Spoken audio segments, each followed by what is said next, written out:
The recipe I'm going to be sharing with you now is a raw version of the Middle Eastern classic tabbouleh, which traditionally is made with roasted bulgur wheat, but obviously we're not going to be using that today. What we're using instead is sprouted quinoa, which we have here.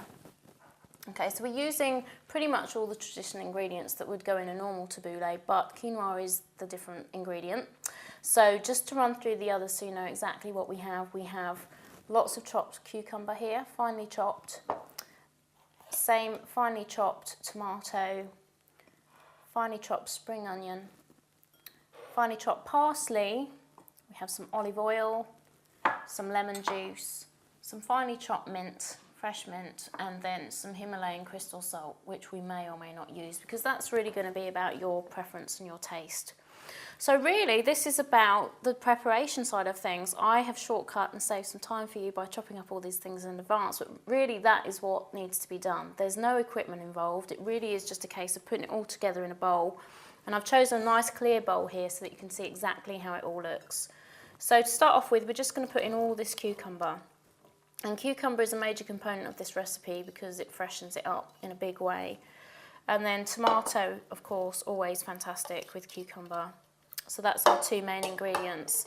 Then we're going to add in the actual quinoa itself, which has been soaked and sprouted for 24 hours. So it's just at a really good stage. And I'm just going to use this moment to mix it in a little bit just to get things underway because, of course, this recipe is going to be about having a good mix of flavours and textures all in one mouthful. So that's step one. Now we come to add in the more bite elements of it, which is spring onions. They smell delicious. And then the fresh chopped parsley, which is definitely part of the classic tabbouleh recipe. It really makes it. And then I'm going to actually mix the oil and the lemon juice together so that we get a really good covering from that. And just do one final mix in here before we do that. Now obviously you don't have to use the oil and lemon juice mix. It would actually be delicious as it is. But this is going to make it a bit more substantial because this is the kind of thing that could be a good side salad, but with the oil and everything else added into it could actually be a great main as well. And a lot more satiating when it's got some fat in there too. So that gives it a lovely coating. So the lemon is going to freshen it up. The oil is going to give it that nice oily texture. And then finally we're going to add in the mint, which again is another very important part of this recipe. And you may choose to add more. All of this is going to be about what you actually enjoy. So when you come to taste test it, you're going to want to take 2 or 3 tablespoons and make sure that each mouthful tastes as good as the other one. Because you want this to taste the way you want it to taste.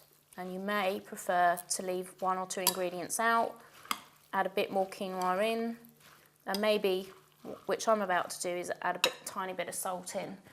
So the salt I have here is the Himalayan crystal salt. Now this is probably the best raw salt out on the market. Celtic sea salt is also very good, but you definitely don't want to be using table salt. Another alternative that you could use here is a flavoured salt like Herbe Mer, which is made from dried vegetables, or some similar good quality equivalent. But it's really all about adding a more rounded taste to the whole affair so that you have the sweet, sour, salty, bitter, pungent going on, which is obviously the trademark of a great recipe. So I think we're just about done. Looking good.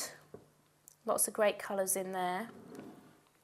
And so the final test, of course, which unfortunately I have to take care of because you can't, is the taste test. That is really, really good. And it's been a while since I made this, and I'm so glad that I made it for you today because it reminds me of something I've been missing. So really encourage you to make this at home. As you can tell, it's all about the chopping. You don't need a blender, you don't need a food processor or anything else. This can sit in your fridge for maybe 24 hours, can make 2 or 3 meals even. Be a great one for a packed lunch as well. So hope you'll join me in making this at home and enjoy it for yourself.